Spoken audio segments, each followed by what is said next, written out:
Good afternoon, ladies and gentlemen. Welcome to this special meeting of the Board of Public Works, LA City Board of Public Works for Friday, November 13th, 2020. Good afternoon, Dr. Campos. Good afternoon, President Good. Fernando Campos, Executive Officer, establishing roll call and quorum for today. We have President Good, we have Vice President Garcia, President Pro Tem Davis, and Commissioner Caloza. President Good, you do have a quorum at this time. For the record, President Good and Commissioner Davis are dialing in from their offices here at City Hall, and Commissioners Garcia and Caloza are dialing in remotely from home. I am dialing in remotely from my office here at City Hall, and we are also joined by our General Counsel, Mr. Ted Jordan, who is dialing in remotely as well. President Good, at this time, we currently do not have any speakers under general public comment. We also do not have any commentary under the Neighborhood Council comment section, and no other speakers are lined up or queued up at this time for any of the special items for today's special agenda. Okay, thank you, Dr. Campos. Hearing that there's no public comment, Neighborhood Councils or general public comment, let's move forward to item number 1 on the agenda, which is the approval of the minutes from Friday, October 30th, 2020. Do I have a second to my motion to approve those minutes? Second. Thank you, President Pro Tem Davis. Any objections, Vice President Garcia or Commissioner Caloza? No objections, thank you. Okay, thank y'all. Hearing no objections, the minutes from Friday, October 30th, 2020 are approved forthwith and move forward. That brings us to item number 2. Steve Chen is here with us. This is an item in, this is a project in CD 15. This is a task order solicitation, number 115, JM Diaz, Inc., pre-qualified on-call bridge, civil engineering and other design and support services consultants list. Alameda Street widening from Anaheim Street to 300 feet south of Pacific Coast Highway project. Recommending the board authorize the city engineer to issue the task to JM Diaz, Inc. from the pre-qualified on-call bridge, civil engineering and other design and support services consultants list to provide design and design support services during construction and other support services for the Alameda Street widening from Anaheim Street to 300 feet south of Pacific Coast Highway project, as stated in task order solicitation number 115, with a budget authority of $1,500,000, including contingency. Steve, as always, you guys come up with super elegant names for projects. Yeah, trying to think of a longer one, but good. As you know, if the board approves the item, this will be subject to the mayor's cost containment process. So with that, why don't you proceed? Thank you, President Good, and good afternoon, everyone. I'm Steve Chen with the Bureau of Engineering, and I can give you a little background on the project. This project is to do a 0.68 mile section of improvement along Alameda Street from Anaheim Street to 300 feet south of Pacific Coast Highway. We're increasing the improvement, the roadway from 50 feet to 104-foot improvements along Alameda, and we're increasing the number of traffic lanes from 2 to 3 in each direction. We're also constructing sidewalks, bike paths, parkways, streetlights for improving the storm drain system, upgrading existing railroad tracks with the at-grade intersections that are along the alignment, and then upgrading the traffic signals as well. We also are including relocation of water and power poles, fire hydrants, and water service lines. And lastly, this project also interfaces with another project just south of Anaheim towards Harry Bridges, which is under design right now. So I just want to know this is the northern part of the corridor that's being improved. This project is in CD 15. And the total construction budget is about $15 million, and we expect the design phase to take about 12 months once we issue the notice to proceed. As far as the selection process, we solicited we went through the proposals. We solicited cost proposals from 30 consulting firms on the pre-qualified on-call consultants list, and three firms responded. That included Harris and Associates, JM Diaz, and Dockin Engineering. We reviewed the total scope of services, their schedule and qualifications and experience, and selected JM Diaz and negotiated a total task amount of $1,278,800. This is a federally funded project, and it follows the Disadvantaged Business Enterprise Program. The city has set a goal of 8% DBE, and the consultant is pledging 87.6% DBE, so way above the requirement. And this project is funded by a combination of transportation grant and Measure R, and also some federal funding, grant funding. I'd like to make a verbal correction, if I could, to the status of funding table on the board report. Just a minor clerical correction, if I could. Under Fund 682, Appropriation KVAW, it currently states a contract amount of $175,200, but that should be revised to $149,600, and then likewise the contingency should be changed from 0 to $25,600. So basically that gives a total that matches basically a total contract amount of $1,278,800 with a contingency amount of $221,200 as stated in the table on above. So it was just a clerical error there, if we can make that correction. That concludes my report. If you have any questions, I'd be happy to answer them. Thank you, Mr. Chen. Dr. Campos, did you get those corrections? I can repeat that if you like. Yes, I did. Okay. Thank you, Dr. Campos. Thank you, Steve. Colleagues, Vice President Garcia, any questions or comments? No questions. Thank you for your report, Steve. Thank you. President Pro Tem Davis? No, none for me. Thank you. Okay. And Commissioner Coloso? No questions for me. I like Steve's change of scenery there at the beach. Yeah. Thank you.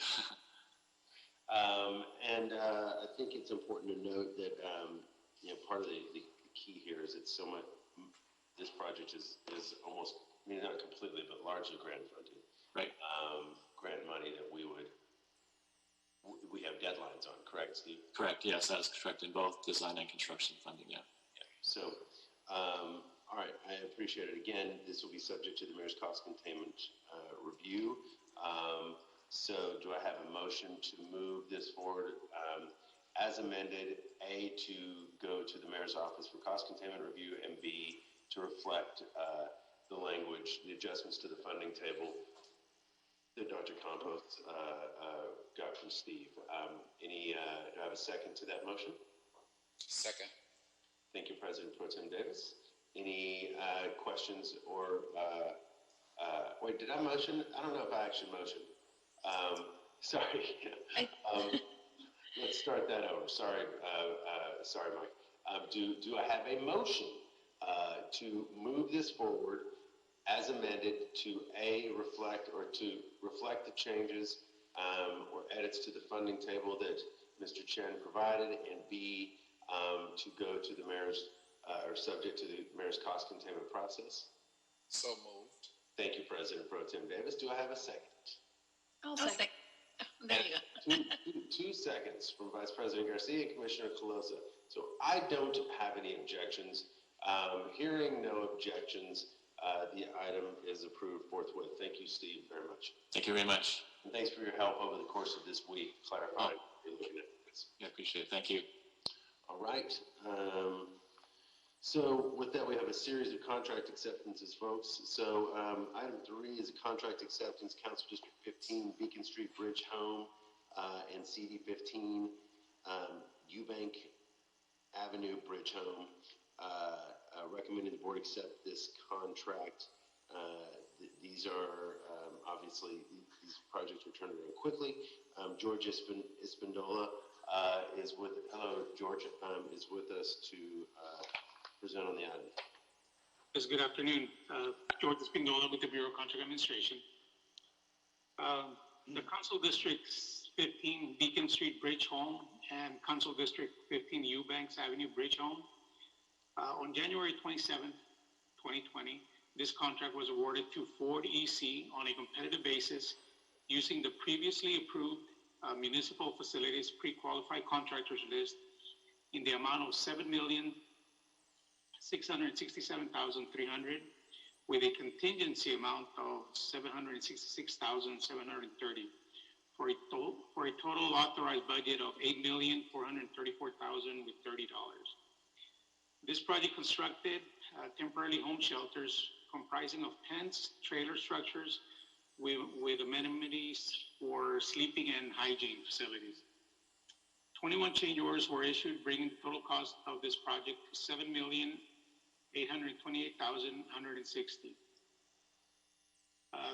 The contractors comply with the equal employment opportunities and labor compliance requirement of the contract.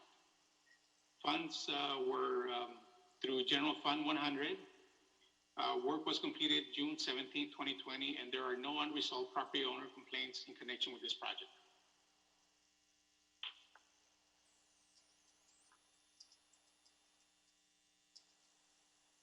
Oh, you're muted, President. Thank you. Thank you, George. Thank you for the presentation as well. Any questions or comments, Vice President Garcia? No questions on my side. Thank you. All right, President Pro Tem Davis? Or No questions either. Okay. Commissioner Closa? No questions, thank you. All right. Do I have a motion to move this forward? I'll move. Thank you. Do I have a second? Second. All right. Motion from Commissioner Closa to move this forward, seconded by Vice President Garcia. Any objections, President Pro Tem Davis? None. No objections. None from me. Hearing no objections, the item is approved forthwith. Thank you. Thank you, George. Have a good weekend. You have three, Mr. President. All right. 3 more to go.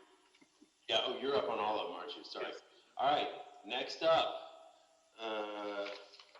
George, contract acceptance, CD14, small sidewalk repair program package number 16. Recommending the board accept the project. Tell us about it, George.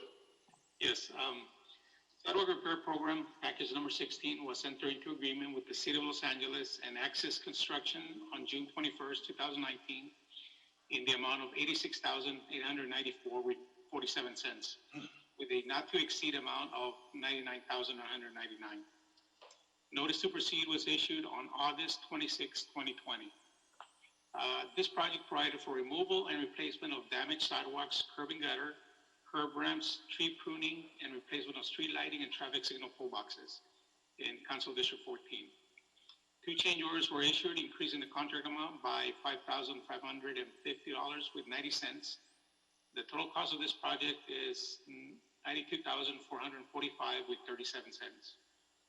Final corrections were completed on March 24th, 2020. Funding was through Fund 100. BCA's Office of Contract Compliance has found that this contractor has met all the equal employment opportunity and labor compliance requirement of the contract. There are no unresolved property complaints or disputed funds in connection with this project. All right, thank you, George. Any questions, Vice President Garcia? No questions on my end. Thank you. Thanks. Any questions, President Pro Tem Davis? None for me. Thank you, Commissioner Closa. No questions, thank you. All right, I'll motion to move this forward. Do I have a second? I'll second. Thank you, Commissioner Closa. Any objections, Vice President Garcia or President Pro Tem Davis? No objections. No objections.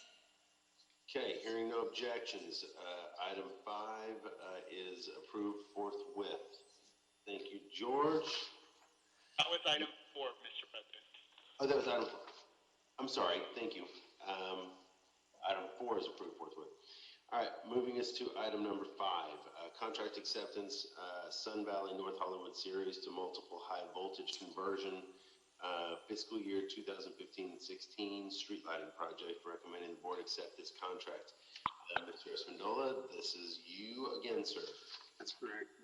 The Sun Valley North Hollywood Series to Multiple High Voltage Conversion Fiscal Year 2015-2016 Street Lighting Project was executed by our board on August 15, 2016 to KDC Incorporated, DBA Dynaelectric, in the amount of $1,736,258 with a contingency of $260,442, totaling $1,996,700. Notice to proceed was issued on August 19, 2016. This project provided the conversion of existing high voltage series street lighting system to a low voltage multiple system. 11 change orders were issued totaling $253,997, increasing the total cost of this project to $1,190,255. Final corrections were completed on May 4, 2018.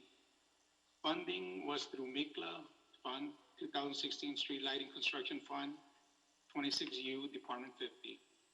PCA's Office of Contract Compliance has found that this contractor has met all the equal employment opportunities and labor compliance requirement of the contract. There are no unresolved property complaints or disputed funds. All right, thank you, George. Any questions or comments? Commissioner Closa? None for me, thank you. President Pro Tem Davis? None for me, thanks. Vice President Garcia? No questions, thank you. Thank you. All right, we have a motion to move this forward. So move. Thank you, President Pro Tem Davis. Got a second? I'll second. All right, Vice President Garcia, any objections or questions? Oh, wait. I thought I had moved. It's okay. No questions, no objections, no nothing. I thought Commissioner Closa did. Wait, okay, did I? I think we both might have, maybe one of us was on mute, I don't know. Yeah, and I think even Commissioner Davis said so moved too. We're also eager to move this one along, that's why. Very exciting stuff. Yeah. So I've got a motion we'll take a motion from Commissioner Closa to move, seconded by President Pro Tem Davis. Any objections, Vice President Garcia? No objections. All right, so hearing no objections, the item is approved forthwith. Bringing us to item number 6, another contract acceptance, repair of concrete streets project, recommending the board accept the project. Go ahead, George. Yes, thank you. On January 15th, 2020, your board authorized Streets LA to utilize existing approved BOE geotechnical on-call list and retain Kiewit Infrastructure West Company contractor to perform work for an amount not to exceed $5 million. The notice to proceed was issued on January 24th, 2020. 5 task work orders were executed on a time and material basis, followed by 2 task orders issued as work progressed for materials not capturing the original task order. The final amount of this contract was $1,129,911. The contract repair concrete street throughout Council District 8 and 9. The contract was issued, funding was provided in special gas tax improvement funds and SB1 road maintenance and rehabilitation funds. Work was completed on April 9, 2020, and retention release thereafter. There are no unresolved property complaints or disputed funds associated with this project. Thank you, George. Any questions or comments, colleagues? Do I have a motion? I'm going to assume a motion from Vice President Garcia to move the item forward. Do I have a second? Second. Any concerns or questions, Commissioner Closa? None, thank you. All right. So I have no objections or concerns. Hearing none, this item is also approved forthwith. Thank you very much, Mr. Espindola. Have a good weekend. Thank you. Appreciate it. Thank you. All right. That brings us to item number 7, colleagues. This is all council districts. Update on amendment number 4, task order solicitation number 106, FSY Architects, Inc. Pre-qualified on-call architectural consultant services for the Public Buildings and Open Spaces program. Recommending the board receive and file contract update information contained in this report. Stephen Fierce is with us this afternoon. Good afternoon, Mr. Fierce. Hello. Yes, this report is to receive and file the contract update information. So some background on this report is that on September 1, 2020, the City Council approved Amendment Number 4 to the FSY contract. The board also directed BOE and BCA to report back to the board on Amendment Number 4 and specifically on the business inclusion program, as well as any updates to the contractual language and requirements. The FSY contract has a total of 7 tasks. 2 of the tasks, task number 104 and 106, relating to the Manchester Junior Arts Center and Vision Theater, are still active. NTP letters in the amount of $1,455,932 have been issued to FSY for these tasks. With respect to the business inclusion program referenced in Amendment Number 4, the board report, the March 17th, 2020 report mistakenly referred to the MBE, WBE, OBE program as BIP, and this is corrected in this report.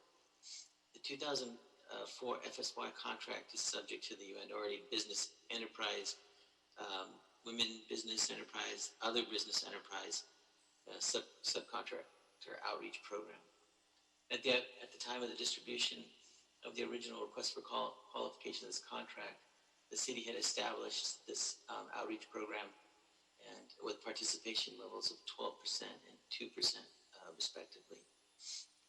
Table 1 updates the MBE, WBE, OBE participation based on invoicing through March 24, 2020, and the Table 2 in the report updates FSY's original or current pledged participation. The amendment number 4 will result in pledged participation levels of 5.10% for MBE, 9.45% for WBE, and 18.82% for OBE. Regarding updates to the contractual language and requirements update, this report clarifies the funding table noted in Amendment Number 4 and provides an all-encompassing status of the subconsultants to FSY Architects. The narrative addresses items such as business standing, added subconsultants, scope of work reductions, pledge amounts, etc. On August 7th, 2019, the board approved the request to issue a sole source TOST, FSY, increasing the budget authority from $546,000 to $646,000 for architectural design. At the time of the adoption of the report, the appropriation unit, APN, for fund number 298 for the budget fiscal year 2019 was not yet determined. The APN has now been determined, and this report adjusts the funding table to include the correct APN. The adjustment does not change the previously authorized amount for the TOS. But that concludes my presentation. If there's any questions. All right, thank you, Mr. Fierce. Any questions, President Pro Tem Davis? No, I don't have any at this moment. Okay, thank you, sir. Commissioner Closa? No questions for me. Thank you. Thank you. Vice President Garcia? No questions from me either. Thank you. I do have now a timeline of this project. Steve, what is the timeline of this project? The Vision Theater project is scheduled for completion in February 2021. So another year. Okay. Thank you.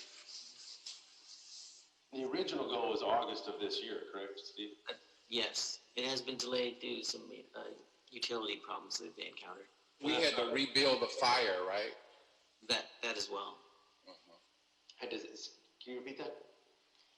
Yeah, there was also a fire that also caused some delays in the project. That's right. And then there was the electrical stuff. I think Right. Right on the next one. Okay. Right. So basically, we're extending the contract for another 2 years. 2 years, but we're not changing the dollars. That's right. Okay. This is I can't wait for this project. It's gonna be really exciting when it gets done. Okay, any questions or comments? Or actually, I guess we went through that. Do I have a motion to move this forward? Yes, and I will second that motion. All right, we've got a motion from Commissioner Colosa with a second from President Pro Tem Davis. Any objections or concerns, Vice President Garcia? No questions or concerns. Thank you, President Good. All right, hearing none, the item is received forthwith. Thank you very much, Mr. Pierce. Have a good weekend. Thank you. You too. Okay. All right, colleagues, that brings us to, I tell you what I'd like to do. Let's go ahead, let's skip item number, not skip, but Mr. Tanada, hold tight on item number 8. Let's move ahead to item number 9. Item number 9 is an authority for expenditure for Los Angeles Streets LA, I believe, for Los Angeles Trade Tech College. Bureau of Street Services and Office of Accounting are requesting board approval and execution of an authority for expenditure in the amount of $93,600 to pay for the street maintenance technology program at the Los Angeles Trade Technical College for the following semesters: fall 2020, winter 2021, spring 2021, and summer 2021. Authorize the president or 2 members of the Board of Public Works to execute the contract after approval as to form has been obtained from the city attorney. Let's see. We have Madeline Smith with us today to describe this and present. Ms. Smith, are you here? Actually, this is Rose Karagizian, President Good. Madeline is here to help, but we had agreed that I would lead the presentation. So just to, good afternoon, President Good and commissioners. Madeline is here, and she's been with the program for a very long time. This is a program that's been around since 1991. It's the Street Maintenance Technology Program through the LA Trade Tech Community College. Rose, can I interject? And Madeline, would y'all mind turning on getting on camera? It's just always easier. Sure. Hi. Hi. Hi, Rose. Hi. How are you? Thank you. It's very nice to be able to connect faces. So, okay, proceed. Sorry. So the Street Maintenance Technology Program has been around since 1991, and it allows educational opportunity for staff working for the Bureau of Street Services, as well as other students that attend the college, to take classes such as street maintenance fundamentals, report writing, and supervision classes to help prepare staff for future promotions, as well as opportunities to move forward in the city. This is also allows us to help with our racial equity goals, recently developed and implemented. And the $93,600 is basically to allow for the payment of the salaries for the instructors and for related admin and operational costs, and that gets paid to the college. I'm here, and Madeline's here also to ask and answer any questions specific to the program and to this AFE. Thank you, Rose. Thank you, Madeline.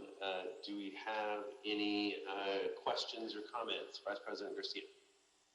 No questions really. I know that this item comes to board every year, and it's always exciting to see that we continue to invest in our field staff and everybody through the department. So I'm always excited to approve this one, to be honest. Thank you. Thank you, Vice President Garcia. Commissioner Colosa. Thank you, President Good. I just have a quick question for your instructors. Cheen Ming, unfortunately, is retiring. I see him listed here as one of your instructors. Is he going to continue teaching this class, or will somebody else take over? Yes, he plans on teaching. He even wants to teach more now that he won't be working with the Bureau. So it's Actually, they retire from the city, but they continue. Abraham Navarro is a former assistant director with the Bureau. He's been teaching for dozens of years, so it continues with no sign of retiring. Got it. I was just curious. Yeah, he still teaches. Right. I was going to ask that exact same question, Commissioner Closet. Ming loves it. Yeah. All right, President Pro Tem Davis, any questions or comments? Yeah, I guess teaching is infectious. Our president knows a little bit about that. I wanted to ask, this expenditure, this AFE, is for the full year of next year? I mean, what is this? Let's see, $96,000 for just, the winter, spring. So it's for next fiscal year, basically, right? It's for the full school year, so it's from fall 2020 through summer 2021. Okay, wonderful. I think it's a great relationship that we have with LA Trade Tech, and I like the fact that we collaborate and let them do some of the education and training, and I think it's just a great relationship and support it strongly. Thank you. Thank you, Mr. President. Pro Tem Davis, appreciate that and agree. All right, I'll motion to move this forward. Do I have a second? Second. All right, and I saw Caloza heading for the button, but before I get there. So we got seconds from Vice President Garcia, President Pro Tem Davis. Any questions or concerns, Commissioner Caloza? None, thank you. All right. This is not subject to the various cost containment process. Is the contract is being finalized, Rose? Is that my understanding? Yes, we're making a few final changes, and we'll have that to you shortly for signature. Okay, great. Thank you. All right. Hearing no objections, the item is approved forthwith. Thank you very much, Rose. Thank you very much, Madeline. Y'all have great weekends. You too. Thank you. All right, colleagues, that brings us to item 10, which is communication from the mayor's office. The mayor and council and from city council have approved and authorized the Board of Public Works on behalf of the Bureau of Sanitation to execute the proposed Fourth Amendment to the contract with Geo-Environment Technologies, LLC, for the operation and maintenance of the Terminal Island Renewable Energy Tire project for a term of 3 years with an option to extend for an additional 3 years for a total contract term of 20 years and increase the cost ceiling by $16,428,062 from $58,220,507 to $74,648,569, subject to approval by the city attorney and in compliance with the city's contracting requirements. This is the contract coming back to us approved from an item we approved a couple of months ago. Any questions on this, colleagues? None for me. Okay. Do I have a motion to approve? So move. Thank you, President Pro Tem Davis. Do I have a second? I'll second. All right. Seconded by Commissioner Caloza. Any objections, Vice President Garcia? No objections. All right. This item is approved forthwith, hearing no objections. So, with that, let's work back to item number 8. This is, item number 8 is... And Mr. President, if it's possible to consider item number 8 and 11 together, 11 does overlap with 8. 8 will require an action by your board. 11 would just be receive and file, but both will be taken care of at the same time if your board would like. We work together too much at this point, Fernando, or Dr. Campos. That was precisely the plan. Precisely the plan. Mr. Tanada is here to give us a financial status report that'll need to be approved, and we'll just segue that, once we approve that, into the oral report for item number 11. Sound good, Norman? Sounds good. All right, so this is Public Works Trust Fund number 834, Financial Status Report 19 and FY 19 and 20, recommending the board, subject to council and mayoral approval, 1, approve the annual Public Works Trust Fund number 834 Financial Status Report for fiscal year ending June 30, 2019 and June 30, 2020, and 2, forward report to the mayor and city council requesting to receive and file the Public Works Trust Fund Financial Status Report for fiscal year ending June 30, 2019 and June 30, 2020. This item was continued last Friday, November 6th. Mr. Tanada is with us and has been very patient. Norman, why don't you go right ahead? Great. Good afternoon, President Good, Board Commissioner, City Attorney, and Executive Officer. Dr. Campos, I actually have a PowerPoint presentation I'd like to share. Is that possible, or should I just go ahead and share my screen now? Yes, it is. Mr. Tanada, if you'd like to hover over your screen at the middle, lower bottom half of your screen, you'll see a bar called Security, Participants, Polls, and Share Screen.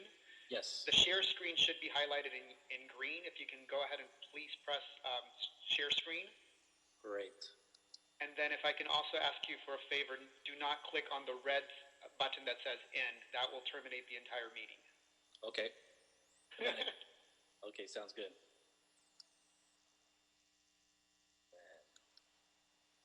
There you go. Great. Are you guys able to see the PowerPoint presentation? Okay, great. Good afternoon, President Good, Board Commissioner, City Attorney, Executive Officer. My name is Norman Tanada of the Board of Public Works Financial Management Section. Today I will be presenting the financial status report of the Public Works Trust Fund for fiscal years 2019 and 2020. This presentation will cover the following topics: the background and purpose of the Public Works Trust Fund, oversight, financial status, loans and interest earnings, next steps and challenges, and again, the recommendations moving forward. The Public Works Trust Fund consists of approximately 12,000 deposits, and 39 different deposit accounts. In 2007, City Council instructed the board to report back annually to provide financial status on the Public Works Trust Fund. Between 2007 and 2018, the board has complied with these instructions. However, there are still some issues that remain, as City Council has requested a report back on the following items. These items include interest earning retention, loan interest assessment, lending policies, a cash flow model, and a creation of a Public Works Trust Fund ordinance. In regards to the lending policies and or pre-approval process, the board has created a draft pre-approval process that was actually included in the 2018 financial status report, but was not adopted by council. And as instructed, the board will collaborate with the CEO to finalize and report back on the pre-approval loan process for board and council consideration and approval. In regards to the cash flow model, a creation of this cash flow model will help manage the Public Works Trust Fund and predict how much the Public Works Trust Fund can assist in funding infrastructure projects that have an identified repayment source. In regards to creation of an ordinance, City Council has requested the City Attorney with the CLA, Board of Public Works Controller, and any other city departments that's necessary to prepare an ordinance which codifies the Public Works Trust Fund.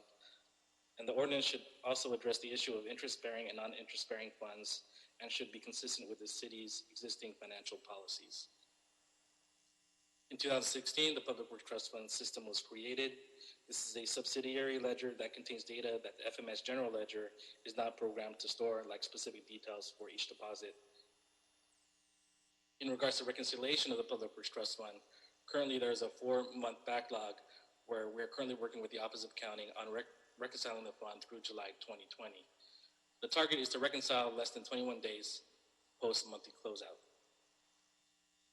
In conjunction with the Office of Accounting, the Board of Public Works will continue to make quarterly transfers to the Special and General Fund for work performed by the bureaus related to BEU and other permit deposits.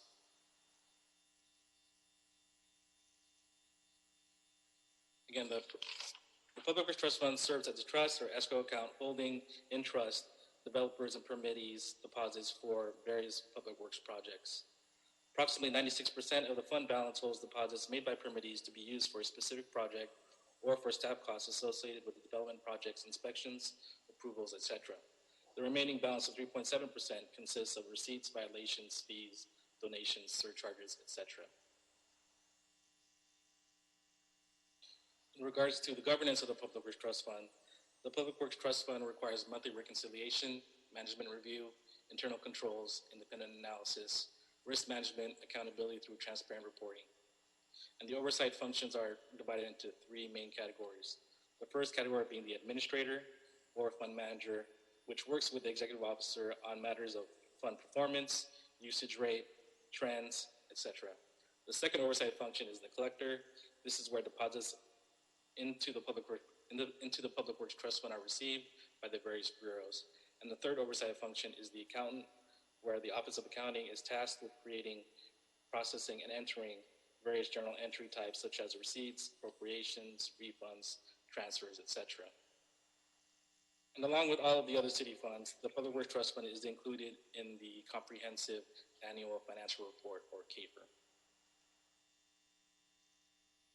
This slide provides a year-end balance from fiscal years 2014 through 2020. As you can see, from 2014 through 2019, the Public Works Trust Fund grew from $82.1 million to $146.1 million. And also, you can see from fiscal years 2019 through 2020, the Public Works Trust Fund actually decreased by $1.7 million from $146.1 million to $144.4. This is mainly due to the outflows outweighing the inflows, and I'll go into that more detail in a later slide. This slide provides the financial components of the Public Works Trust Fund. As of fiscal year end June 30, 2019, the Public Works Trust Fund had a balance of $146.2 million, with loans to other departments totaling $23.9, thus leaving a cash balance of $122.3 million. Of the $122.3 million, $76.4 million was reserved and or restricted for the following line items listed above, leaving a net cash available balance of $45.9 million.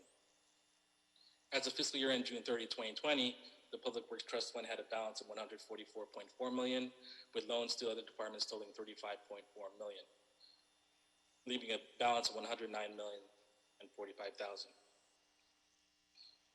Of that $109 million, $4 million is reserved for appropriations, and $78.9 million is set aside for loans that have been approved but are pending disbursement. Inclusive of that $78.9 million is a COVID loan where $75 million was transferred outside of the Public Works Trust Fund to the city's COVID-19 emergency response account. Through November 10th, this account totaled $220 million, with $204 million in expenses approved, which include but are not limited to testing site materials and equipment rentals, senior emergency response senior meals, testing notification management services, and PPE purchases made by the various departments. To continue, $20.1 million is reserved and set aside for pre-post 1989 restricted deposits, or the special projects account. It is also important to note that of the $20.1 million, there was $7 million will be transferred out per a recent motion for the Broadway Streetscape Master Plan. The $7 million came from two developers that paid in lieu fee to BOE for BOE to complete the design and construction of this Broadway Streetscape Master Plan. So it's anticipated that by the end of this fiscal year, this account will decrease to roughly $13 million, of course, depending on if other deposits are made within this account. $1.6 million is also set aside for the restricted deposits for BSS, and $36.1 million is set aside for working capital, and lastly, $2.5 million is set aside for pending transfers to the general and special fund, leaving a total restricted or reserved amount of $143.2 million. When you apply that to the cash balance of $109 million, you'll see a deficit of $34.2 million. When you factor in the working capital set aside of $36.1, this roughly leaves about $2 million in the Public Works Trust Fund. The board will continue to work with other departments to receive payments on the existing loans so that this cash available will increase. Over the last 2 fiscal years, the top 3 accounts with the largest deposits are the Special Projects account, the General Improvement Guarantee deposits, and the B permit deposits. These 3 accounts in fiscal year end 2019 comprised of 72.4% of the fund balance, whereas in fiscal year 2020, these three accounts consist of 68.2% of the fund balance. As described earlier, the projection for 2021 for the Special Projects account is that it will decrease by at least $7 million due to that motion for the Broadway Streetscape Master Plans, again, to transfer $7 million out to BOE for them to complete the services. In regards to the B permits, with the assistance of the Office of Accounting, we will continue to make payouts or transfers to the general and special fund for work performed by the various bureaus, but there still remains a backlog. To help combat this backlog, the board has submitted a package for a new management analyst to be considered in the fiscal year 2021-22 proposed budget.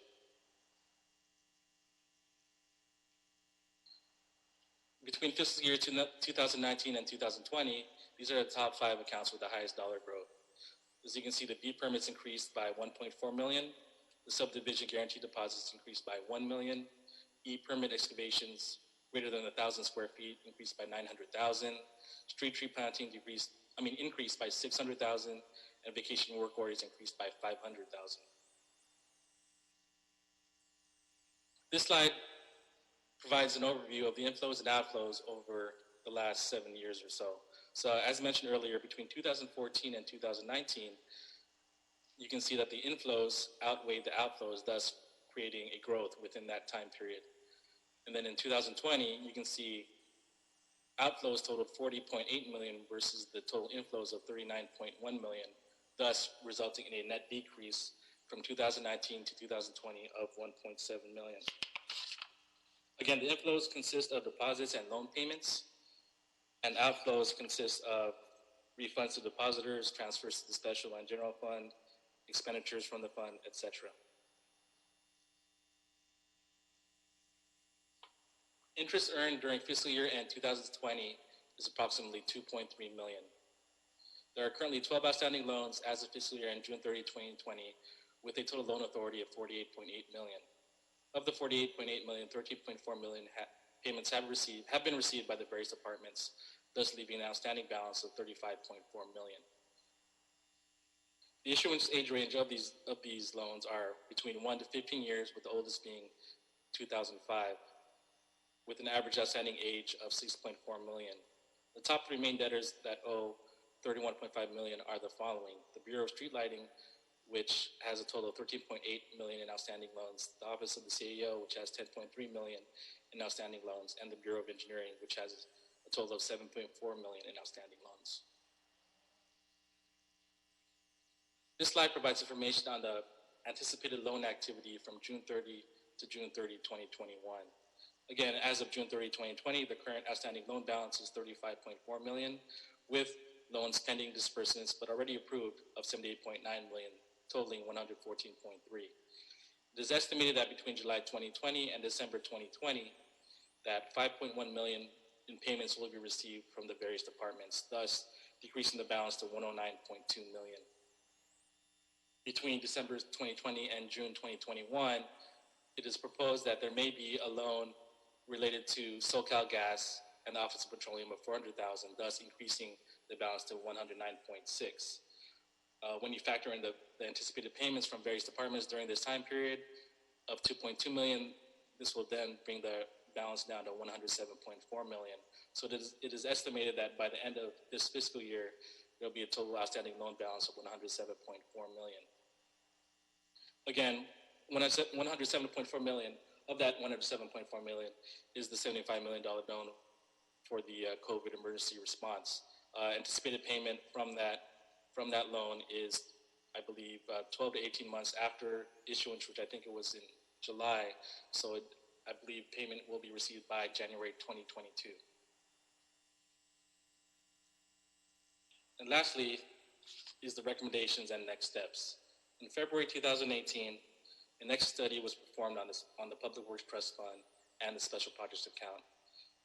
As a result of the Nexus study, this included recommendations on 3 areas of concern for future improvement. The first being the process tracking weakness. Well, one of the next steps is to create an action plan that will assess and improve the process for recording information through the use of technology. The second recommendation is the lack of adherence to the Mitigation Fee Act requirements. The Mitigation Fee Act requires record keeping, annual review of the fund, and a 5-year plan for deposit expenditure. The board is currently in compliance with the first 2 requirements, and part of our next step is to establish a process to document deposits in a 5-year expenditure plan. So that will be one of our next steps moving forward. In regards to quarterly transfers, in conjunction with the Office of Accounting, we will continue to meet this goal and aspire to increase the frequency to monthly transfers to increase outflows within the Public Works Trust Fund. Number 3 is reporting back on the cash flow model and the Public Works Trust Fund lending guidelines and interest assessment. Again, the executive officer and myself will work with the Office of the CEO to report to the board and council on the development of the cash flow model and formal lending guidelines and approval process, with potential opportunity to increase the Public Works Trust Fund outstanding loan to balance ratio. Again, we will report back to the board and council for consideration and approval. Other improvements include work order closeout automation, which would increase outflows as well, automate management reports, which will help us analyze trends and patterns within the fund, improved interface between Public Works financial systems for more efficiencies, and start focus on the U-permit, land work orders, and tree accounts for revenue generation and preservation. This concludes my presentation, and I would like to open up for any questions you may have.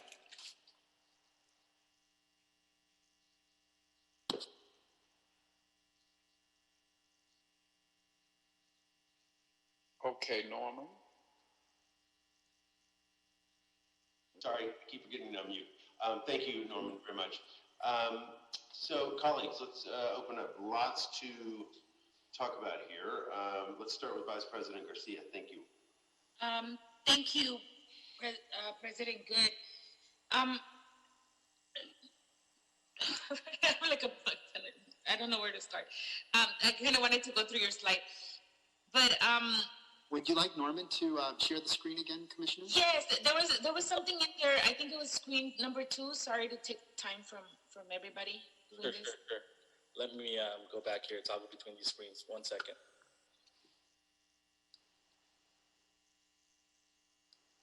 And Norman, while we're doing that, I saw that BSL is the biggest culprit on our loan, which is fine.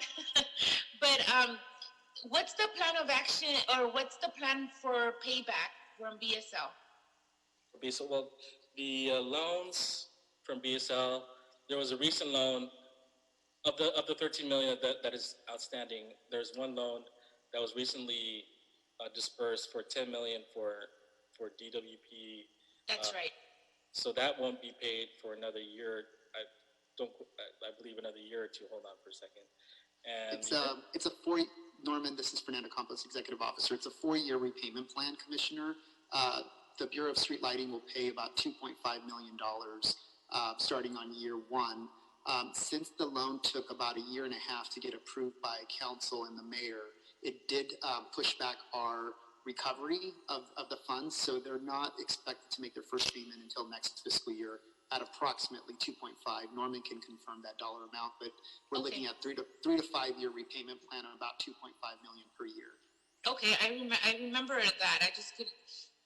Okay, we have to get our new executive director up to speed with that too as well. And what is that? What was that loan for? It was they had an outstanding balance to DWP for $10 million. It was like a long-standing issue that they were going back and forth. So I guess Norma paid it at the end of the day, right? That's what the funds were used for. Again, this is Fernando Campos, Executive Officer. The funds were dispersed to the Bureau of Street Lighting to their SLMOF account, which is the Street Lighting Maintenance Assessment Fund. And then from there, the Bureau of Street Lighting was in negotiation with DWP to bring that bill down.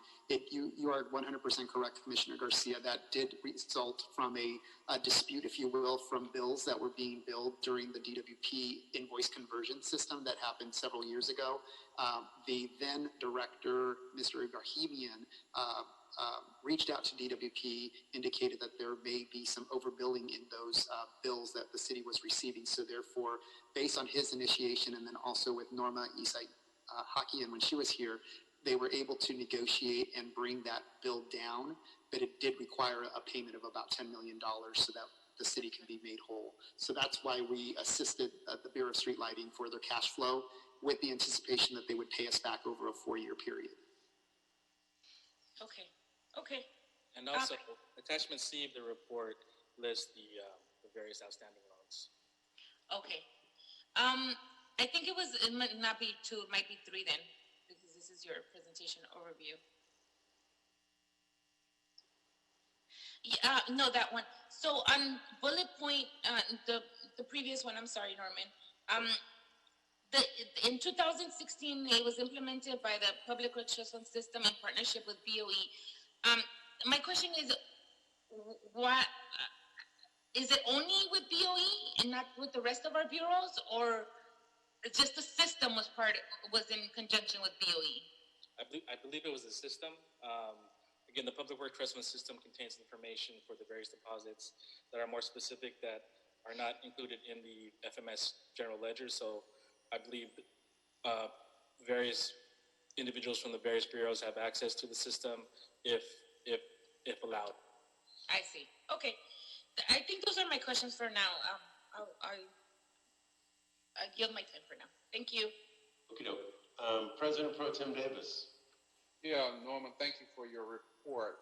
In terms of the return on the funds that we have expended and the loans, basically, do we have an interest rate that we receive and they are giving us back the funds that have been borrowed? Yes, on loans where funds are transferred to a fund where interest earned is not transferred to the general fund, we do apply an interest rate on that loan.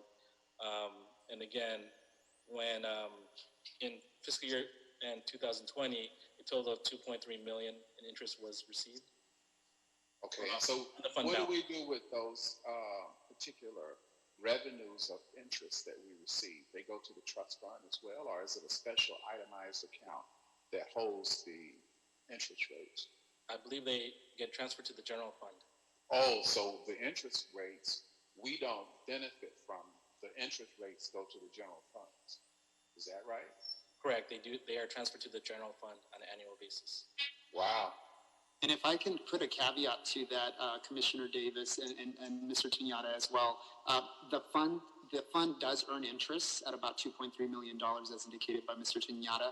That interest earned does go back to the general fund, and then the city can utilize that funding for whatever general city purposes it would like.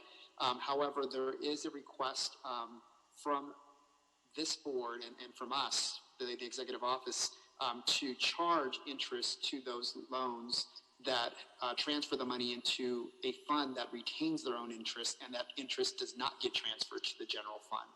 And that's been something that we've been trying to fix for the last 2 or 3 years. The council has not taken an action or a position on that, whether we should or should not charge interest on the loan. And I want to be very clear, there's 2 types of loans that we're talking about. Interest that we're talking about. One is interest that the Public Works Trust Fund earns, and that interest earned goes back to the general fund. And then there's also interest assessed, not earned, but interest assessed on loans that the Public Works Trust Fund authorizes or disperses. The former is what I'm speaking about, for returning back to the general fund. The latter, when we discuss a loan, that loan assessment, if you will, or that interest rate that you're referring to, Commissioner Davis, that is being charged to the borrowers. If that fund is earning interest and they do not return it back to the general fund, then we are charging an interest to that loan. We are now collecting that interest. However, we still have not had a full policy discussion on whether that's the proper way or the correct way. We have the executive office that has proposed that, and we've implemented that since 2017.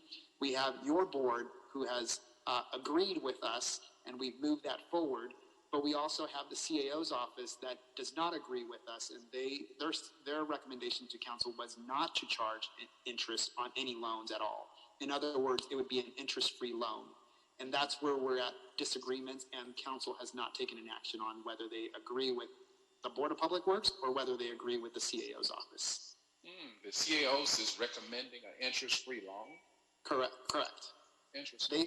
Their argument is that the amount that we receive in interest is less than the effort and the amount of resources that we would need to collect that interest. Well, I think that that's something to explore in the future, and certainly something for further discussion. But I also was wanting to know, as we think about these interest rates and we assess the trust fund and what it generates as far as interest rates, what is the relationship between what the Public Works Trust Fund is generating and what kind of assessment we get for the operation of the trust fund? So in other words, the fact that the trust fund is generating and providing these loans to make various departments whole, and there are interests that are there, to what degree does the Department of Public Works benefit, or rather, what opportunity does the Department of Public Works have in terms of accessing that interest to reinvest back into public works programs, since it is providing the source that helps to generate the opportunities that we have to pay for in terms of resources that we need? Is there some benefit, Dr. Campos, in any regard for the department to perhaps access that interest to reinvest back into some of the services we provide? Commissioner Davis, excellent question, and that's right along the same guiding principles and also the same vision that this office has regarding the value and the degree that we can provide loans for public works infrastructure projects. Right. Besides two existing loans, all the loans that we currently have are providing a value to public works. Only two of them are not directly related to public works. One of them is a loan for $10 million that this board, or not this board, but the then board, approved nearly 10 years ago for the seismic bond program, and that's a loan that was given to the CAO's office. That loan is not due until 2024, so we cannot collect on that money until about 2024 when the seismic bond program comes to an end. The second loan that the board has approved just recently was the $75 million to COVID. So that provides a greater good, or a good value for the entire city as a whole. Some of it does provide some benefit to the department, but not all the $75 million. So pre-COVID, the response to you would be 90 to 95% of all the loans have a direct benefit and a high degree of benefit and value to the Department of Public Works, because that's what we are funding, public works infrastructure projects. Post-COVID, then that degree just got reduced by about half, simply because the $75 million is not all being reinvested back to public works. Only a portion of that is. Well, my other question is, given the opportunities that we provide with the Public Works Trust Fund and the various very needy projects that come before us that deserve to have these loans to make the city whole, is there any opportunity in any of the revenues we're generating to reinvest back into the knowledge and skills of public works employees? In other words, of all of the funds that we have and the interest that might be generated, is there any gap where, in fact, we might be able to reinvest in perhaps scholarship programs for employees of various bureaus of public works, so that we can reinvest back in the knowledge and skill of our employees? Good question again. As of now, very little to no funds are eligible for reinvestment for training and development of employees. 97% or 97% of the entire balance in the Public Works Trust Fund is on hold on behalf or in trust for a developer. And that basically means in exchange for services that the developer is requiring. The training and development of our employees, City of LA, does not capture that. However, some permits, not all, some permits do have a surcharge, and that surcharge can then be used to do training and development, but that surcharge is not and does not come back to the Public Works Trust Fund. That surcharge goes to different funds. For example, the Bureau of Engineering Development Fund. It goes to the Street Lighting Assessment Fund. So it's up to those bureaus to then take that money and reinvest it back to training and development. But none can be used, or very limited amount of that money in the Public Works Trust Fund can be used directly for training and development. So even though this money does go to various accounts within various bureaus, there is no level of accountability for an effort to reinvest in the knowledge, skill, and training of our employees. So that would have to be a board from a Public Works board member, or would that have to be a policy decision for consideration of leadership from the mayor's office or from council? How, in fact, do we begin to look at the possibility of reinvesting in the future from our most important engine, which is the Public Works Trust Fund, and our most important resource, which is our employees? How do we begin to look at reinvesting in the knowledge and skill that our employees, they are Public Works?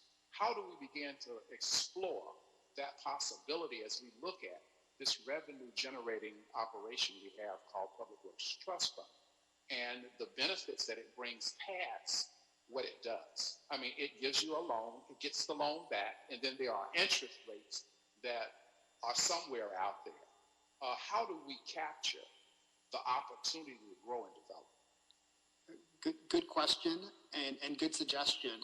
The first step in going towards that vision, if you will, would be looking at all the funds that either receive funding from the Public Works Trust Fund or even direct funding through other sources, other avenues. Once you look at those funds, and just to give you an overview of the Department of Public Works, we have close to about 200 funds. The Public Works Trust Fund is just one of that 200. But we would have to go through all the funds to determine what the eligibility is in terms of what we can use those funds for, and determine whether we can use some of those funds for training and development. So the first step would be looking at the funds that are under the jurisdiction of the Department of Public Works, and then determining what the purpose and the use of those funds. And then if that does hold true in terms of allowing us to utilize some of that funds for training and development, then from there would be a policy decision or a management decision from your board to instruct those fund managers to start utilizing or committing or leveraging some of those funds for training and development. So again, the first step is really looking at the funds and then determining whether those funds do or do not allow for training and development. Well, I would like to urge us to consider exploring that possibility. I'd like to see us grow and develop past what the normal discussion and conversations are about budget. And I'd like for us to reinvest more deeply in our biggest resource, which are the employees of Public Works. We have done it in some areas of specialties, but not in other areas that could benefit from it. Well, for example, we just approved a budget in another item for education, knowledge, and training in street services. But there are so many other areas of the 5,500 employees that are Public Works for which we could benefit if we would capture the opportunities that exist in transactions like these that we find we oversee in the Public Works Trust Fund. So I would like to, in conclusion, urge us to explore this very important opportunity to reinvest back into our employees. Great suggestion. Great suggestion and good commentary also, Commissioner Davis. We are proposing in next year's budget 21-22 an additional position to not only help us with our permit review, what we call revenue generation or revenue preservation. But having an additional staff person to assist Mr. Tenata would be tremendously going in the right direction. Again, Public Works Trust Fund before you is only one of 200 plus funds that we have. So having additional resources can allow us to dip into other funds. Mr. Tenata also looks at about 5 or 6 different funds. Public Works Trust Fund is only one of those. So we do need resources to go in that direction. But great suggestion and great vision. I think we can get there, but it may take us a little while to get there. But we can at least move in the right direction and take the first steps. And I will just simply end with this. While we sit and watch these retirements that we knew 10 years ago were coming, let us not just sit and watch.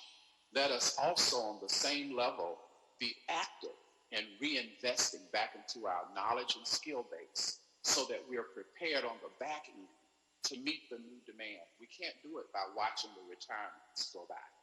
We must be ambidextrous, if you will, in terms of what we do, in terms of public policy, and in terms of budget investment. So thank you so much for the time. Yeah. Can I interject one quick question on that, Dr. Campos and Mr. Tenata? What's the, we won't hold you to it, but I'm just curious, scope of magnitude, ballpark, back of the envelope, however you want to frame it, scope of magnitude in terms of surcharges that are attached to some of the fees that we end up paying, because it seems like that's the universe of dollars that is most potentially at play in this situation. And it's completely legit to say I don't know at this point, but I'm just curious if you'll have any sense of that. Yeah, I don't know, and thank you for that, because I would have to go through every single account. We have over 30 revenue source accounts, but I can take 2, for example, one of them being the B permits. B permits has a surcharge of 1.87 for accounting services. We believe that that's extremely low. We have suggested to the CAO and also to the Bureau of Engineering to do a fee study to go back out and see, is that enough to cover the cost of doing business for accounting and reconciling and taking the proper accounting transactions for this money. That 1.87 generates about $300,000, $400,000 for the Board of Public Works, and that's just one example. Another example is within the permits also, there is a surcharge of about 6 to 7% of the fee that then gets transferred to the Bureau of Engineering. That surcharge then gets reinvested for various projects that the Bureau of Engineering has determined to be used for or eligible from that surcharge. And so I don't have the exact dollar amount. We can always look into that and get back to you in regards to that. But one of the things that we do know is that those surcharges are dated. The last time we've done fee studies are about 5 to 10 years old. And so there is a need to update those fee studies. In fact, one of the accounts that we have, another example is our tree guarantee fee that was established about 3 years ago. We are now in year 3. One recommendation was to do an updated fee study so that we can determine whether we are collecting or setting the amount to be appropriate to the trees that we're trying to replace and also plant and maintain. We have not been able and have not been successful in securing funding to do the secondary fee study. We were able to secure funding once to establish the program. However, there is a constant need to update those fees. Every 3 to 5 years is the best practices. If you can do a fee study update every 2 to 3 years, even better. However, without the funding, those fees stay static. Case in point for BOE and the surcharge, 10 years plus without adjusting those fees. And those surcharges, Dr. Campos, those go, is that what goes into the BOE emergency or development services fund, or? Correct. Right, okay, that's what I thought, okay. Okay, thank you, President Pro Tem Davis. Commissioner Calosa, questions, comments? Thank you, President Good. Thank you, Mr. Tenata and Dr. Campos for your work on this. I know you guys have done to really clean up the books and try to reconcile a lot of these loans, as well as former President Kevin James on this. So the question that I had, actually, if we can go back to the slide with all the numbers in the accounting for the loan ratio to the fund amount?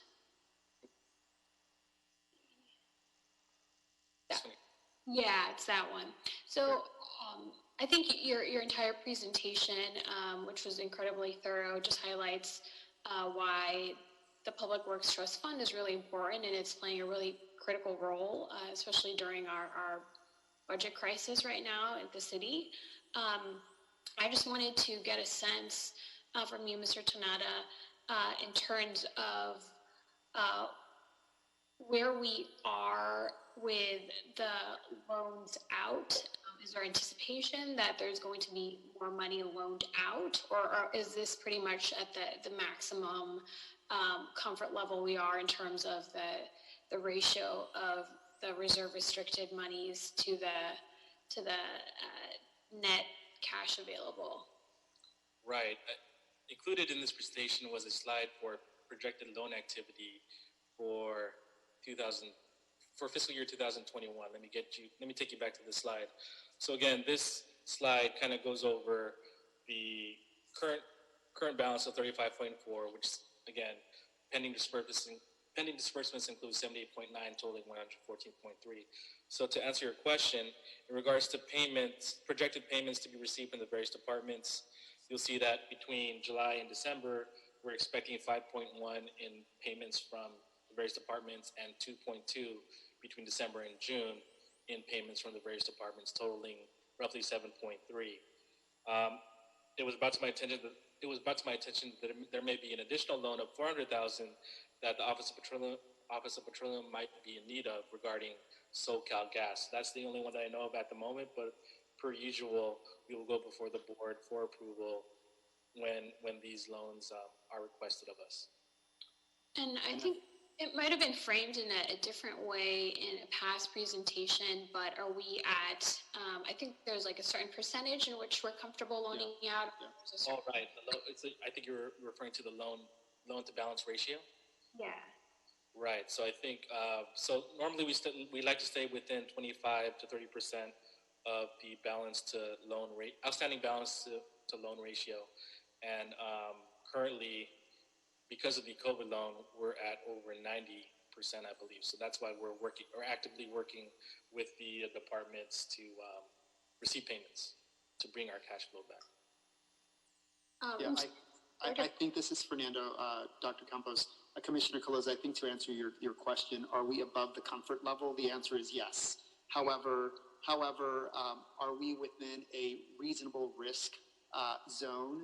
And what I mean by that is, even though we exceeded the 30%, which is the threshold that we recommend for prudent fiscal accountability and management, the risk that we took with the COVID loan, I think that the risk was minimal. We know that the money is going to be returned back to us, refunded through the CARES Act or through FEMA.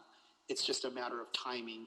We did suggest that the loan be repaid within 12 to 18 months. As Mr. Tanada indicated, that would be around January of 2021. One of the scenarios that we brought to the board's attention is, what if we did have a request for a refund in the multi-millions of dollars, or what if we received a claim to transfer monies in the multi-millions of dollars? Would that then put us more at risk? And the answer is yes. And it is going to happen. We have noticed that there is a motion that was presented by council to transfer $7 million. And so that will put us at that risk zone. But we believe that the risk is manageable. We believe that the risk can be mitigated, but no additional loans besides the $400,000 that Mr. Tanada highlighted. No additional loans should be or will be recommended for approval until we're able to collect from that COVID loan. Got it. Thank you. That's helpful to reiterate. And I'm just curious, just one last question for me. But is there any, I know Art recently joined our team in terms of kind of risk management. Does he work at all on this? And with Mr. Tanada, that's more just out of for my awareness and curiosity. We haven't brought in Art Martinez, our new risk manager, into the discussion for financial management. However, we have brought Mr. Martinez into our discussion when it comes to appeals, construction loans, litigation claims made against the Public Works Trust Fund or against any other fund for the Department of Public Works.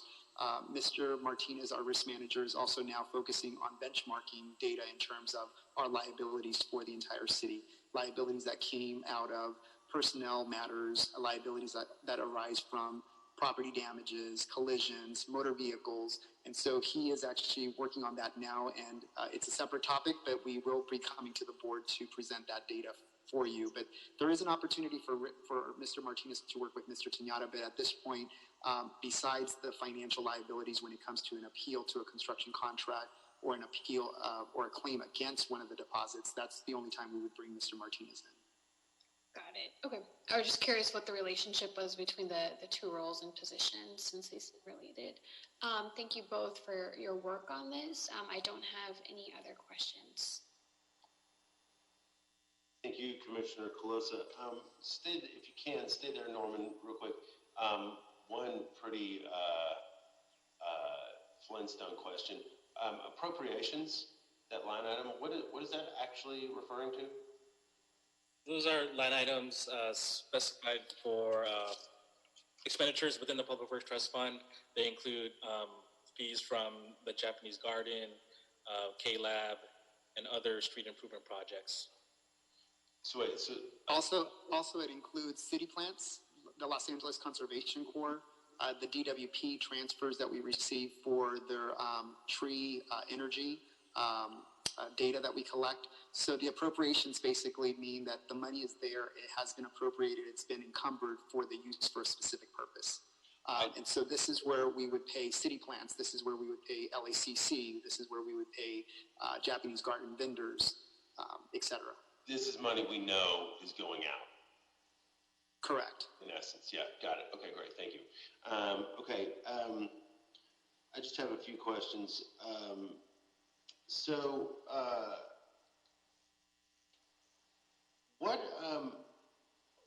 The report, which is comprehensive and very well done, and thank you, Norman, thank you, Dr. Campos. I'm sure you're involved. It's a little confusing on where exactly things landed on the interest conversation, although your conversation earlier with Dr. Davis helped to clarify. But just so I'm crystal clear, we are still at open question relative to collecting accrued interest from loans to special funds that do not send their interest earned into the general fund. And I know y'all will be making subsequent recommendations on that as part of your report to the CAO that will include loan procedures, et cetera, correct? That is correct. Well, our position is that we do assess interest on those loans. Right. So, got that. My one gap question is, what about assessing interest on, do we assess interest on loans to other departments that are not special funds, or do we make any loans? And I think maybe the answer is no. Do we make any loan? Do we have loans on the books to departments that are not attached to plans for special funds? And do we charge interest on those? And we do have, great question. We do have a few loans that are attached to a general fund or a special fund that returns the money back to the general fund. In those cases, we have made recommendations, and your board has concurred and adopted those recommendations to not charge interest. So if we can validate that that interest does indeed go to the general fund, then those loans would not be assessed that interest, because that interest, whether it's earned in the Public Works Trust Fund or another fund that returns the money to the general fund, at the end of the day, it all goes back to the general fund. So in those cases, we recommend a waiver of interest assessment. Right, because that's the Peter to Paul, whatever that thing is. And based on our fund balance, based on compounded interest, and we invest our money through the city's Office of Finance investment pool, the more money you have in your account, ideally compounded, you'll generate more as opposed to individualized or simple interest. So yeah, that makes sense. This question is probably just reflective of my limitations, but Norman, if you could go to page 11, y'all's the Nexus study recommendations. Please. This one? Nexus study recommendations? Yeah, I actually was thinking the full report, but that's okay. So on the lack of adherence to MFA requirements, in the report says the MFA states that commingling of funds is authorized for temporary investments. Therefore, deposits from development impact fees and cash payments taken in lieu of constructing the improvements should not be commingled in the same fund. So I read that a couple times. I was a little confused. I'm assuming that I guess the idea is that we should not be commingling. They're saying you can commingle funds for temporary investments, but not to commingle funds for permanent investments. Therefore, the deposits on development impact fees and cash payments shouldn't be commingled. Am I reading that correctly? You are reading it exactly like that, correctly, President Good. Our recommendation is to not to commingle. Commingling gets us into a really gray area, and we have to prove to the auditors that if we are commingling, that we are actually tracking it separate. So our recommendation is to not commingle. The challenge that we have with the MFA, which is the Mitigation Fee Act, which was passed in California in 1990, the challenge that we have is that we truly don't know, up until now, almost close to 20 plus years, we truly don't know which deposits are MFA eligible for reporting requirements, and which ones are not. Vast majority of the deposits are not going to be impacted or are subject to the MFA, but I cannot state that as in public record that all of the funds or none of the funds are or are not eligible or lack the adherence for the MFA requirements. We haven't done that study, and there hasn't been a report back on that. It has been a recommendation in prior years, and it's something that is due back to the City Council and the CAO regarding that MFA, and then also the interest is something that needs to be reported back to the council. So then the inverse or converse of that would be, quote, temporary investments. So let's say the COVID fund loan, where there's no way we can make a $75 million loan without essentially commingling funds. Isn't that correct? Correct. So it's passable, though, because that's a temporary investment that we will be made whole on. Okay, good. Okay, thank you for that clarification, Dr. Campos and Norman. And I think one of the things, President Good, that I wanted to highlight, Norman, if you can go to page number 6, slide number 6 of your presentation. One of the things that we hit for the very first time in 6 years is that we actually got a flat line, and we actually got a decrease. And we've been working on this for at least 3 years, and finally we got to a point where we actually saw a decrease. Now, you can argue that it could have been post-COVID because of March, but we had only about 3 or 4 months of activity the tail end of the fiscal year, because this ended June of 2020. However, I also believe that because of our active management, because of our dedicated resources in Public Works Trust Fund, and also the awareness that we're bringing and the value that we're creating, we're now noticing that it's flat. So that's been a great indicator that we're going in the right direction. If next year we see the numbers go up, then that's not a good indicator. We want to keep that line flat, and actually we want to actually have it decrease, because decreasing basically means that we're actually recovering or reimbursing the general fund for the services provided, or 2, we're putting the money to work into public works infrastructure. So ideally, a downward trend is what we want to see, and for the first time in almost 6 years, we're actually seeing it. I appreciate that comment, Dr. Campos, because I think that that's actually really crucial. My unsolicited editorializing on this would be that it's important to think of the Public Works Trust Fund as it's not a wealth accumulation piece. It is, and it's also not. It's also not a project, it's not a project definer. It's grease to move the wheels on different things.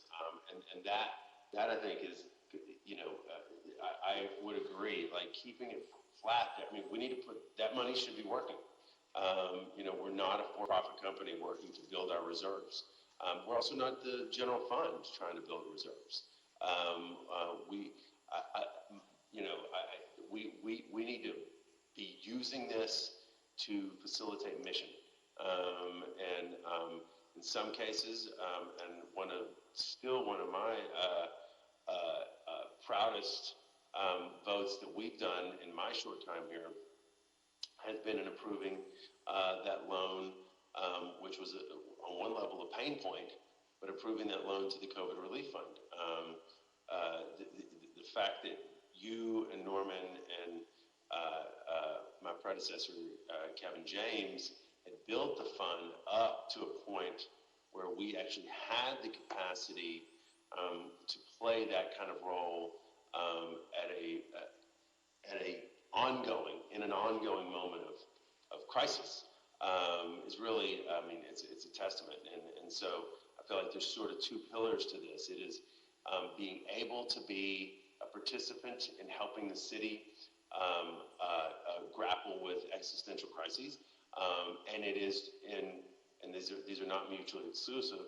It is in helping to facilitate and expedite key objectives and missions for the department and for the city, and particularly for the department. So I would agree with that readout on the sort of flat line on the fund balance for between the 2 years. So one other question, which is and I'm not an accountant, so I will plead ignorance, but just help me to unpack, if you don't mind, what we're looking to achieve with the new cash flow model, and just what that actually really means ultimately. A couple of things that we want to achieve with the cash flow model, and an excellent question, President Good. One is to give us an idea as to what our cash position will be at any point in time, any given point in time. So if this board wanted to know, what do you think our cash position will be and the health of the fund in 5 years, we'll be able to extrapolate and get some trend lines going with that. So I think one of the values is being able to monitor our cash flows, to create patterns and trends and analysis. And this is something we didn't have before. Prior to having a dedicated position in the Public Works Trust Fund, we just didn't have the ability to, quite frankly, collect the data and analyze the data. We were still struggling with not doing transfers to the general fund. Monies were sitting there. We had a 6-year backlog at one point in time. Mr. Tignata indicated that we're now 4 months. 3 months is considered reasonable. I'd love to get to a point where we're only 21 days behind schedule from the post-month reconciliation. But 3 months right now has been pretty steady, and we've been holding the line for about 1.5 years, almost 2 years, reconciling on a quarter-to-quarter basis. So there is at least 4 transfers going to the general fund every year from our permitting account. And that translates to about $10 million per year. Going back to your question, it's really about cash flow, analysis, trending, patterns, and then also looking at how each of these revenue accounts behave, whether they are influenced by the economy, whether they are influenced by behavior, is it influenced by resources? For example, in our B permits, we've been averaging $8 to about $10 million for the last 4 years in transfers. That represents only about a 50 to 55% burn rate. I believe that we should look into that to see if we can get a 65 or even 75% burn rate. What that means is that it translates to about $2 to $4 million more in additional reimbursements to the general fund per year. And so now we have the data, we're now collecting the data, so that cash flow model really helps us with trending analysis and cash flow statements. That makes sense. Okay. That's all I have, gentlemen. Any other, and thank you, any other questions colleagues, Vice President Garcia, or concerns?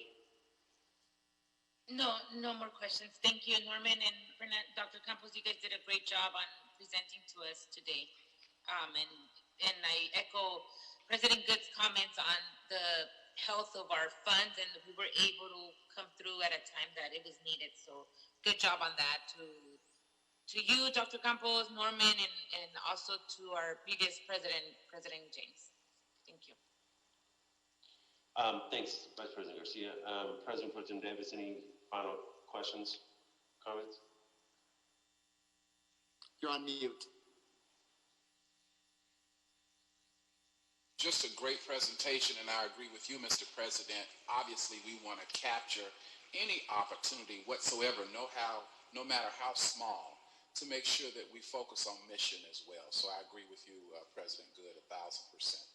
Great, thank you, sir. And then Commissioner Kielza, any final comments? No additional comments or questions for me. Echo everyone's sentiments.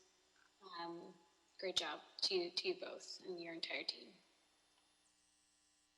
Thank you, Commissioner Calosa.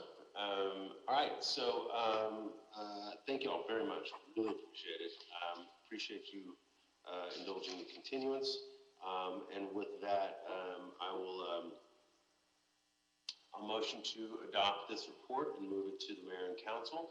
Do I have a second? Second. Thank you, President Pro Tem Davis. I'll take 2 seconds from President Pro Tem Davis and Vice President Garcia. Any objections, Commissioner Calosa? No objections. Thank you. All right, hearing no objections, the report, annual financial status report on the Public Works Trust Fund is approved and adopted and referred to the Mayor and Council forthwith. Thank you all very much. And that brings us to our final item. And Mr. President, item 11 will also be received on file as well. Oh yeah, goodness, I'm sorry. Okay, perfect. Everybody comfortable? Good with that? Okay.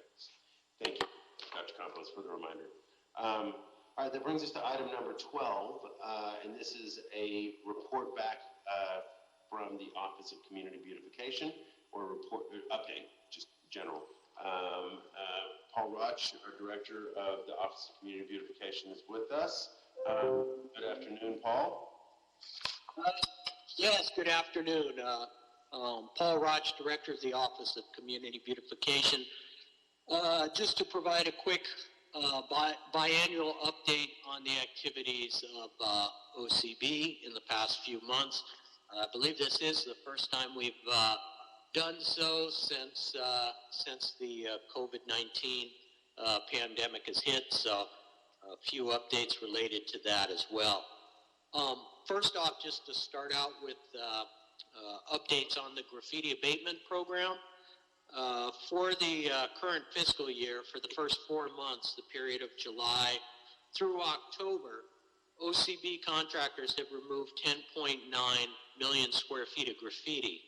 This puts them on pace for a total of approximately 32.7 million square feet to be removed by the end of the current fiscal year, which would be an increase of approximately 4 million square feet from last year's total amount removed. This might be slightly impacted. We did have a couple large surges of graffiti related to the celebrations for the Lakers and the Dodgers winning their championships. So that we did get a couple spikes in graffiti removal, which may impact those overall numbers. Just as a quick example, following the Lakers celebration in downtown, OCB contractors had to remove 52,683 square feet of graffiti from 433 locations. In addition to the work they did, we also had a business improvement district graffiti abatement teams out there working as well. So in total, for that first 4 months as well, 169,411 locations of graffiti removed. So location-wise, this will put us right about where we were last year as well, on pace to remove about 508,000 locations. Just a quick breakdown as to where the graffiti is in the East area, East Los Angeles, 32% of the square footage was removed in the East LA area, 19% of the locations. In South LA, 31% of the square footage, 25% of the locations. In Central Los Angeles areas, it was 16% overall of the square footage removed, and 11% of the locations. East Valley areas accounted for 10% of the square footage and 14% of the locations. West Valley areas were 4% of the square footage and 8% of the locations. Harbor area was 4% square footage and 4% of the locations.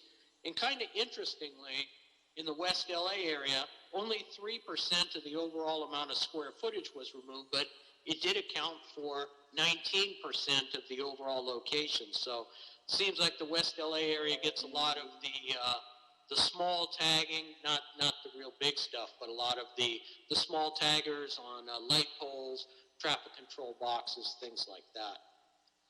In terms of the public right-of-way cleanup project, also performed by nonprofit community-based organizations, so far this year, OCB contractors have cleaned 2,407 locations as part of the public right-of-way cleanup. This is since July the 1st.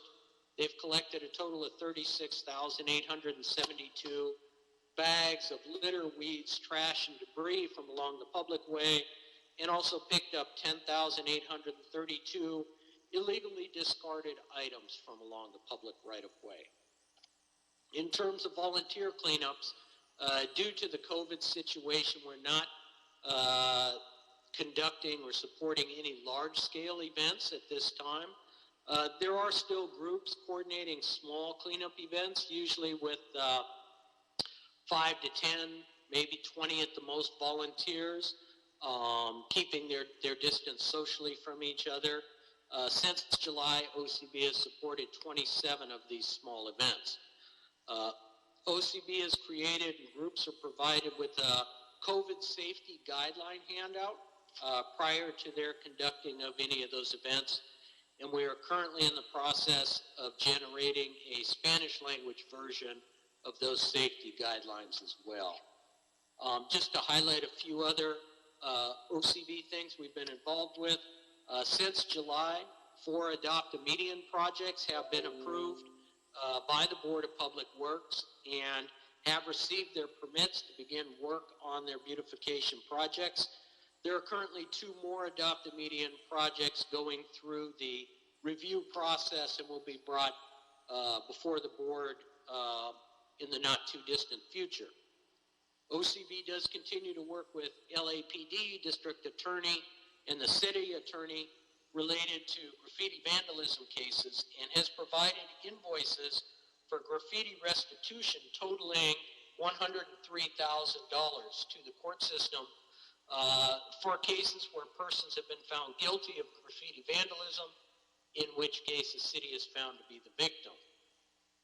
As in terms of the sidewalk rebate program, OCB has received since the beginning of July 100 applications for sidewalk repair work that would be performed by contractors under the auspices of the property owners, who are then eligible to receive reimbursement from the city after the work has been completed.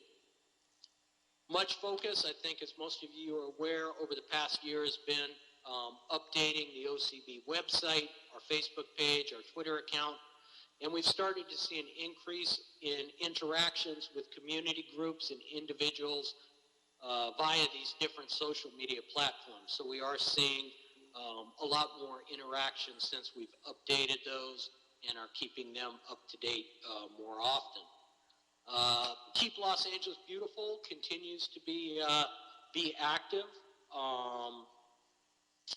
Beginning in December, so, well, actually beginning in this month, in November, in just a couple weeks, and continuing in December and through January will be a series of rain barrel distribution events going on throughout the city.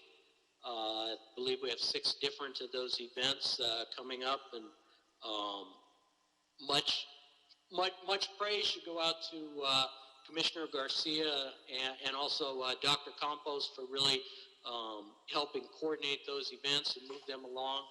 This has proven to be a valuable partnership, which has involved the whole Board of Public Works, Bureau of Sanitation, LA Unified School District, and our private partner, Coca-Cola. So we really are looking forward to those events coming up shortly.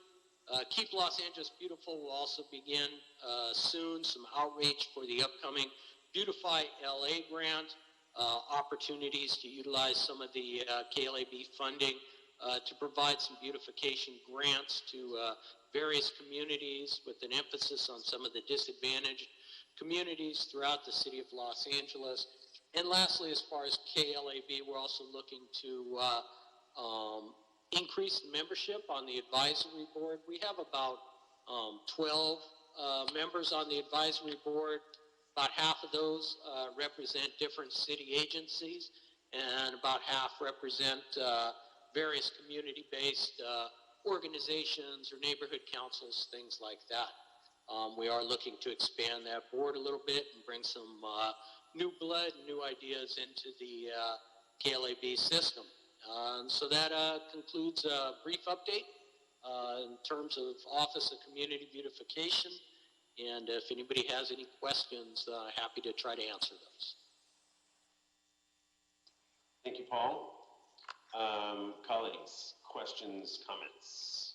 Start with you, Vice President Garcia. Thank you, President Good. Paul, thank you for your report. It's always good to hear it all in one kind of circle everything in. I know that I connect with you a lot, but it's always nice to hear it all in one single place. One thing you didn't mention, Paul, I know you mentioned that for the Dodgers and for the Lakers partnership, we had an uptick on on the graffiti, but you also, your teams also did a very good job during the civil unrest that happened earlier this year. Your teams were out there, and I think that's probably the time we had the most uptick in graffiti, especially in the downtown area. So I just want to commend all your contractors and all those crews that were ready to go, because it wasn't just one day. They were out there for the next 3 days at 6 a.m. ready to go to make sure that we covered all the graffiti, unwanted graffiti, and did a very good job. Even to the point, I don't know many you know, but the crews were out there very early where there were still protesters on the street, and some of the crews were even in danger where they were being told, by protesters, throwing things at them while they were trying to clean up the graffiti. So I just have to say that they've done a really great job on that, and congrats on that. We're excited. That was really good. So I just wanted to make sure you added that to your report. Yeah, thank you. That's a great point. And it really was, it was all of our contractors. I mean, the Valley contractors were sending crews to downtown or to West LA where the problems were occurring, or when they kind of moved out to Hollywood, then, we had crews we were moving from the harbor area to help out up there. So it really was a team effort on behalf of all of our contractors over that about 10-day period. Right. And it was really well taken. I saw it, and I think we all did. Commissioner Davis was out there that morning, so we got to see all your folks in action, and it was really nice. It looked like a very good team effort the next day when even Valley crews were going out there to clean our city. So good job on that. Other than that, thank you, Paul, for your report. We're excited about what's coming with KLAB. I'm excited to all the work that we've been doing on that.